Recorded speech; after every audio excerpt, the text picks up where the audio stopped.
Do you want a pain-free bench press? Well, try this week's Thorough Thursday out where we go over chaotic kettlebell bench press. So let's get to it.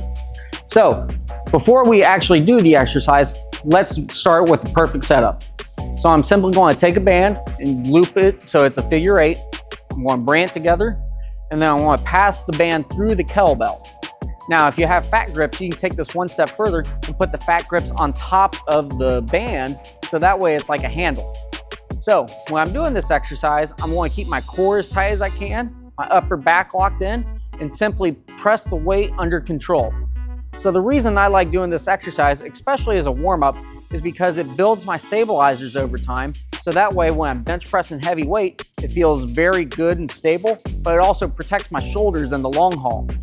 So the heavier you go with this exercise, you obviously want a stronger band. So as you can see in the setup right here, I have 25s all the way up to 62s and have different band tensions for each one.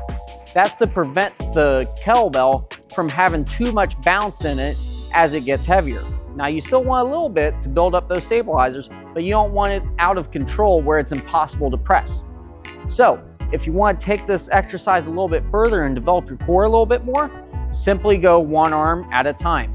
So we did this in our unilateral wave where we just simply bench press with one hand.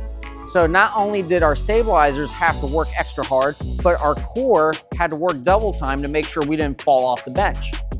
So I hope you guys enjoyed this version of Thorough Thursday.